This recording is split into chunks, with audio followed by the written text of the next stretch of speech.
ನಾನು ಹೇಳಿದೆ, 1000 ಸಲ ಹೇಳಿದೆ, ನನಗೆ ಬೇಡ ಮದುವೆ ಅಂತ. ನನ್ನ ಮಾತೇ ಕೇಳಲ್ವಲ್ಲ ನೀವು. ಅಪ್ಪ, ದಯವಿಟ್ಟು ನನ್ನ ಬಿಟ್ಬಿಡಿ.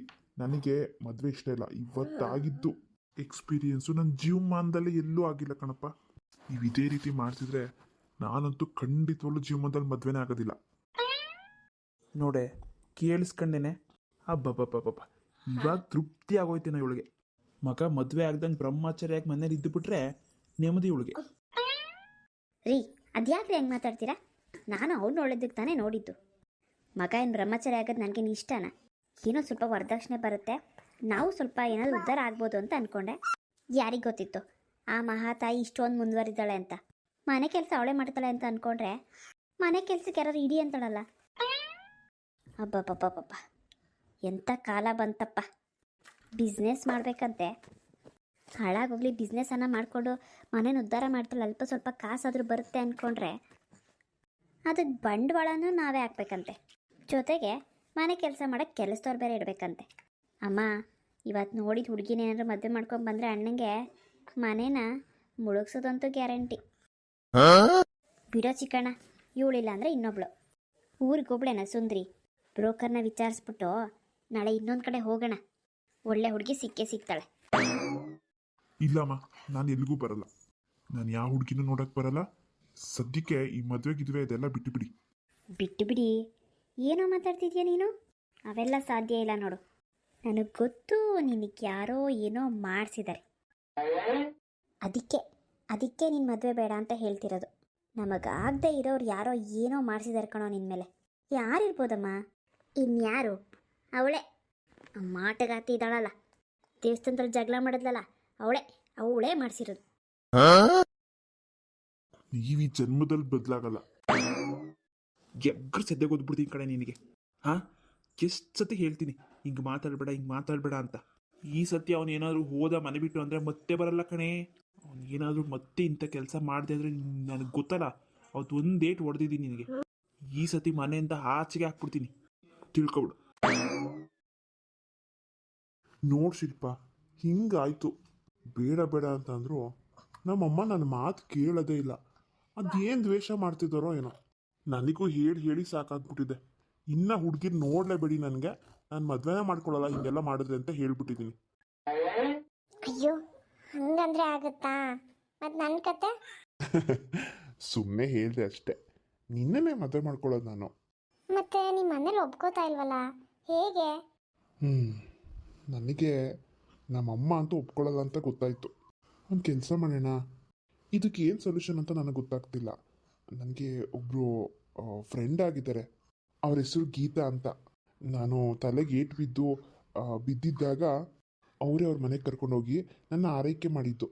ಆದರೆ ಅವರು ಗಂಡು ಅಲ್ಲ ಹೆಣ್ಣು ಅಲ್ಲ, ಮಂಗಳಮುಖಿ ಅಂತಾರಲ್ಲ ಅವರು. ಹೌದಾ? ಸರಿ, ಅವ್ರ ಹತ್ರ ಹೋದರೆ ನಮ್ಗೆ ಏನು ಪರಿಹಾರ ಸಿಗುತ್ತೆ? ಸಿಗುತ್ತೋ ಇಲ್ವೋ ಗೊತ್ತಿಲ್ಲ. ಅಲ್ಲಿ ಹೋಗಿ ಒಂದ್ಸರಿ ಕೇಳೋಣ ಅವ್ರನ್ನ ಒಂದ್ಸತಿ ಅಂತ ಅನಿಸ್ತಾ ಇದೆ. ಆಯಿತು, ನಡೀರಿ, ಹೋಗೋಣ. ಸರಿ ಬಾ, ಈಗಲೇ ಕರ್ಕೊಂಡು ಹೋಗ್ತೀನಿ.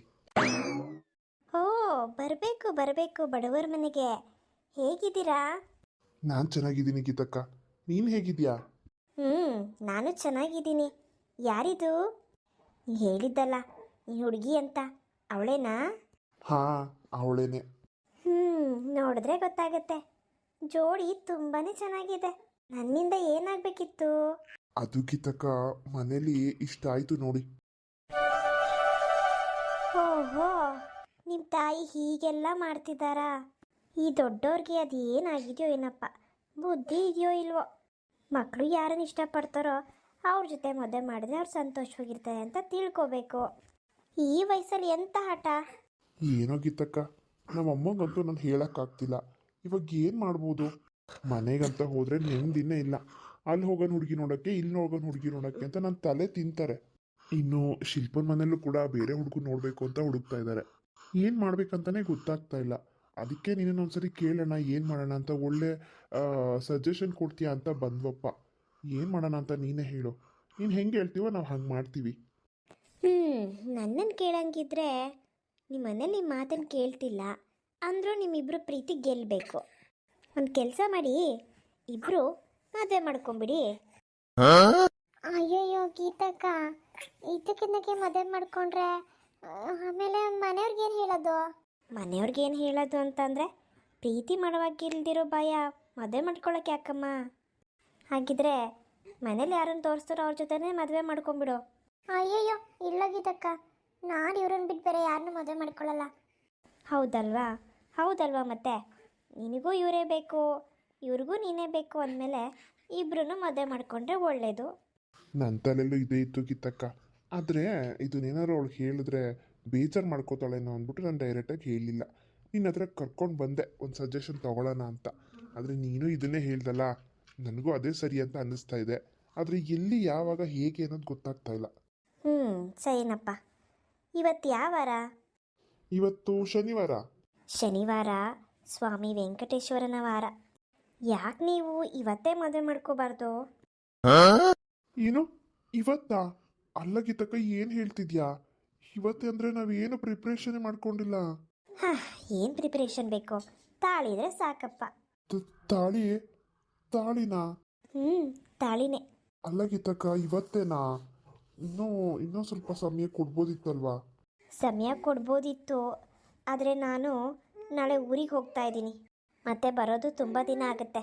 ಅಷ್ಟರಲ್ಲಿ ನಿಮ್ಗೇನಾದ್ರು ತೊಂದರೆ ಆಗ್ಬೋದಲ್ವಾ? ಅದಕ್ಕೆ ನನ್ನ ನಿರ್ಧಾರ ಸರಿ ಅಂತ ಅನ್ನಿಸ್ತಾ ಇದೆ.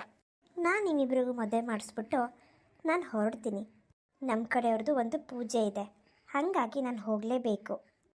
ಅದಕ್ಕೆ ಚಿಕ್ಕಣ್ಣ ನೀನೊಂದು ಕೆಲಸ ಮಾಡು, ಈಗಲೇ ಹೋಗ್ಬಿಟ್ಟು ತಾಳಿ ತೊಗೊಂಡು ಬಂದುಬಿಡು, ಹಾಗೆ ಕಾಲುಂಗ್ರ ಕೂಡ ತೊಗೊಂಡು ಬಾ. ಶಿಲ್ಪನ ನಾನು ನೋಡ್ಕೋತಾ ಇರ್ತೀನಿ. ಹಾಗೆ ಅವಳಿಗೆ ಬಟ್ಟೆನೂ ತೊಗೊಂಡು ನಿನಗೂ ಬಟ್ಟೆನೂ ಬಂದುಬಿಡು. ಏನು ಶಿಲ್ಪ, ನಿನಗೆ ಓಕೆನಾ? ಬಲವಂತ ಏನಿಲ್ಲ, ಅವರು ಊರಿಗೆ ಹೋಗ್ಬೇಕಂತಲ್ಲ, ಅದಕ್ಕೆ ಇವತ್ತೇ ಮದುವೆ ಮಾಡ್ಕೊಳ್ಳೋದು ಒಳ್ಳೇದು ಅಂತ ಹೇಳ್ತಾ ಇದ್ದಾರೆ. ನನಗೂ ಅದೇ ಸರಿ ಅಂತ ಅನ್ನಿಸ್ತಾ ಇದೆ. ತಪ್ಪೇನು? ಹಾಗಲ್ಲ, ಅದು ಮದುವೆ ಮಾಡ್ಕೊಂಡು ಎಲ್ಲಿಗೆ ಹೋಗೋದು? ಎಲ್ಲಿಗೆ ಹೋಗೋದು ಅಂದರೆ ನಮ್ಮ ಮನೆಗೆ ಹೋಗೋದು. ಹಾಂ, ನಿಮ್ಮ ಮನೆಗ? ಮೊದಲೇ ನಿಮ್ಮ ತಾಯಿಗೆ ಇಷ್ಟ ಇಲ್ಲ ನಾನಂದರೆ, ಮತ್ತೆ ಮದುವೆ ಮಾಡ್ಕೊಂಡು ಹೋದ್ರೆ ಸುಮ್ಮನೆ ಇರ್ತಾರ ಅವರು? ಇರಲ್ಲ, ಸೊ ಎಗ್ರಾಡ್ತಾರೆ, ಬೈತಾರೆ ಚೆನ್ನಾಗಿ. ಆದರೆ ನಾನಿದ್ದೀನಿ, ಹೆದ್ರು ಬೇಡ. ಮೊದಲು ನಿಮ್ಮ ಮನೆಗೆ ಹೋಗೋಣ. ಏನು ನಮ್ಮ ಮನೆಗ? ಇಲ್ಲಪ್ಪ, ನಾನು ಬರಲ್ಲ, ನಮ್ಮಮ್ಮ ಅಷ್ಟೇ. ಆಮೇಲೆ ಹೆದ್ರು ಬೇಡ, ಮದುವೆ ಆಗ್ತಾ ಇದ್ದೀವಿ. ಹೆದ್ರುಕೊಂಡ್ರೆ ಜೀವನ ಮಾಡೋಕ್ಕಾಗಲ್ಲ. ಇವತ್ತೆಲ್ಲ ನಾಳೆ ಗೊತ್ತಾಗಲೇಬೇಕಲ್ಲ. ಒಪ್ಪಿಗೆ ತೊಗೊಂಡು ಮದುವೆ ಆಗೋಕ್ಕೆ ಅವ್ರು ಖಂಡಿತವಾಗ್ಲೂ ಬಂದು ನಿಂತ್ಕೊಂಡು ಮದುವೆ ಮಾಡಲ್ಲ. ಅದಕ್ಕೆ ಮದುವೆ ಆದಮೇಲೆ ಒಪ್ಪಿಗೆ ತೊಗೊಳಕ್ಕೆ ಹೋಗೋಣ. ನಮ್ಮ ಜವಾಬ್ದಾರಿ ಏನಿದೆ ನಾವು ಮಾಡೋಣ. ಹೆದ್ರು ಬೇಡ, ನಾನಿದ್ದೀನಿ. ನಿಮ್ಮ ಮನೆಯವರು ಬೈಲಿ, ಇಲ್ಲಾಂದರೆ ಮನೆಯಿಂದ ಆಚೆ ಹಾಕಲಿ, ನೀನು ನನ್ನ ಜೊತೇಲಿ ಇರ್ತೀಯ. ಖುಷಿಯಿಂದ ಮನೆ ಒಳಗಡೆ ಕರೆದ್ರೆ ಹೋಗೋಣ, ಇಲ್ವಾ ನಮ್ಮ ಮನೆಗೆ ಹೋಗೋಣ. ಅಲ್ಲೂ ಜಾಗ ಇಲ್ಲ ಅಂದರೆ ಮನೆಗೆ ಬರಬೇಡ ಅಂದ್ಬಿಟ್ರೆ? ಆಲ್ಮೋಸ್ಟ್ ಹೇಳಲ್ಲ, ನಾನೊಬ್ಬನೇ ಮಗ. ಅಕಸ್ಮಾತ್ ಹೇಳಿದ್ರು ಅಂದ್ರೂ ಬೇರೆ ಕಡೆ ಮನೆ ಮಾಡಬೇಕಾಗುತ್ತೆ. ನೋಡೋಣ. ಪಾಪ, ನನ್ನಿಂದ ಎಷ್ಟು ಅವಮಾನ ಆಗುತ್ತಲ್ವಾ? ನೋಡು ಶಿಲ್ಪ, ನಾವಿಬ್ಬರು ಇಷ್ಟಪಟ್ಟಿದ್ದೀವಿ. ಅವಮಾನ ಆದಮೇಲೆ ಸನ್ಮಾನ. ನನಗೆ ನೀನು ಬೇಕು, ನಿನಗೆ ನಾನು ಬೇಕು ಅಂತ ನಿರ್ಧಾರ ಮಾಡಿದ್ಮೇಲೆ ಎಲ್ಲದಕ್ಕೂ ನಾವು ರೆಡಿ ಆಗಲೇಬೇಕು. ಎಲ್ಲನೂ ನಾವು ಸಹಿಸ್ಕೊಳ್ಳೇಬೇಕು. ನಿಮಗೋಸ್ಕರ ನಾನು ಎಲ್ಲನೂ ಸಹಿಸ್ಕೊತೀನಿ. ಯಾರು ಏನೇ ಅನ್ನಲಿ, ನನಗೆ ಒಂದು ಡೇಟ್ ಹೊಡೆದ್ರೂ ನಾನು ಯಾಕೆ ಹೊಡೆದ್ರಿ ಅಂತಲೂ ಕೇಳಲ್ಲ. ಹಾಗೆಲ್ಲ ಏನೂ ಆಗಲ್ಲ, ನಾನಿದ್ದೀನಿ, ಧೈರ್ಯವಾಗಿರು. ನೀನು ಗೀತಕ್ಕನ ಮನೆಯಲ್ಲೇ ಇರೋ, ನಾನು ಏನೇನು ಬೇಕೋ ತೊಗೊಂಡು ಬಂದುಬಿಡ್ತೀನಿ. ನಾನು ಬರಲಾ? ಬೇಡ ಬೇಡ, ನೀನು ಬರೋದು ಬೇಡ. ಯಾಕಂದರೆ ಯಾರಾದರೂ ನೋಡಿದ್ರೆ ಆಮೇಲೆ ನಮ್ಮ ಮದುವೆ ಮಾಡ್ಕೊಳ್ಳೋಕ್ಕೆ ತೊಂದರೆ ಮಾಡ್ಬೋದು. ಯಾರಾದರೂ ನಮ್ಮ ಮನೇಲಿ ಅಥವಾ ನಿಮ್ಮ ಮನೇಲಿ ಹೇಳ್ಬಿಡ್ಬೋದು. ನಮಗೆ ಯಾರೂ ತೊಂದರೆ ಕೊಡಬಾರ್ದು, ನೆಮ್ಮದಿಯಾಗಿ ಮದುವೆ ಮಾಡ್ಕೋಬೇಕು. ಆಯಿತು, ಬೇಗ ಬಂದ್ಬಿಡಿ. ಬೇಗ ಬಂದುಬಿಡ್ತೀನಿ. ಗೀತಕ್ಕ, ಹೋಗಿ ಬರ್ತೀನಿ, ಬೇಗ ಬಂದುಬಿಡ್ತೀನಿ. ಆಯಿತು ಚಿಕ್ಕಣ್ಣ, ಒಳ್ಳೆ ನಿರ್ಧಾರನೇ ಮಾಡಿದ್ಯಾ. ನಾನು ಅವಳನ್ನ ನೋಡ್ಕೋತಾ ಇರ್ತೀನಿ, ನೀನು ಹೋಗಿ ಬೇಗ ಬಂದುಬಿಡು. ಆಯಿತು ಗೀತಕ್ಕ, ಆಯಿತು. ಗೀತಕ್ಕ, ನೀವಿವತ್ತು ನಮ್ಮ ಪಾಲಿಗೆ ಅಪ್ಪ ಅಮ್ಮ ಇಬ್ಬರು ಕೂಡ.